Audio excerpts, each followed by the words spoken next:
Hello every one. இங்கிலீஷில் words கற்றுக்கும் போதே சில நேரங்களில் நமக்கு ஸ்பெல்லிங் மறந்துடும்.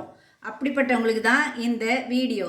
என்கிட்ட ஒரு பொண்ணு ஆங்கிலம் கற்றுக்க வரா. அவளுக்கு எந்த ஸ்பெல்லிங்கை சொல்லி கொடுத்தாலும் அவளுக்கு ஞாபகத்தில் வைக்கிற ஒரு சிக்கல் இருந்தது. குறிப்பாக அவள் 6th படிக்கிறா. இல்லை ஸ்ட்ராட்டோஸ்பியர் எப்படி சொல்லி கொடுத்தாலும் அதை அவளுக்கு மனதில் வைக்கவே முடியலை. அடுத்தது நான் அவட்ட ரேட்டுக்கு ஸ்பெல்லிங் கேட்டேன். அவள் என்ன சொன்னான்னா RATனா. அப்போ ரேட்டோன்னா என்ன போடுவான்னு RATOன்னா. திருப்பி இதுக்கு முன்னால் நீ என்ன போட்டுரு, STயை போடு அப்படின்னு. அப்போ என்ன வருது, ஸ்ட்ராட்டோன்னு வருது. அப்புறமா ஈஸியாக அந்த ஸ்பியரை அவள் எழுதிட்டா, SPHERE. உங்கள் வீட்டில் படிக்கிற பிள்ளைங்களாக இருந்தால் அந்த பிள்ளைங்களுக்கும் நீங்கள் இந்த மெத்தடை ஃபாலோ பண்ணுங்கள். அடுத்தது சரவுண்டு. அதையும் எப்படி சொல்லி கொடுத்தாலும் மாற்றி மாற்றி எழுதிக்கிட்டே இருந்தா. உடனே அவட்ட நான் கேட்டேன், ரவுண்டுக்கு ஸ்பெல்லிங் சொல்லு அப்படின்னு சொன்னேன். அவள் அழகாக சொன்னான், ROUND, ரவுண்டுனா. அடுத்தது அதுக்கு முன்னால் SUR போடு, சரவுண்ட் வந்துரும்னு சொன்னேன்.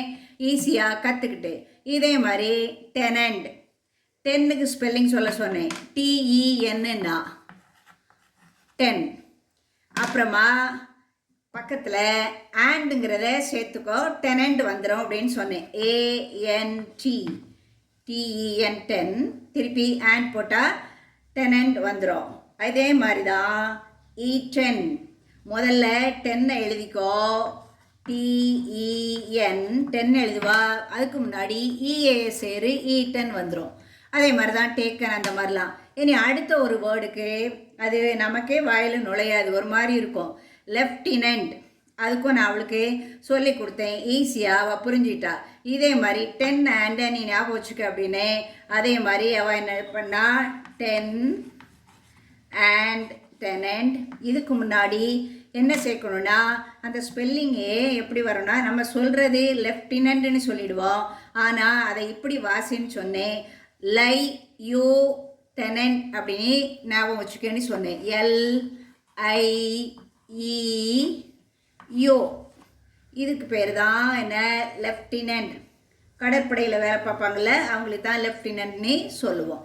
இந்த மாதிரி நீங்கள் பிள்ளைங்களுக்கு சொல்லிக் கொடுங்க. அவங்க ஈஸியாக என்ன செய்வாங்க, புரிஞ்சுக்குவாங்க. தேங்க்யூ.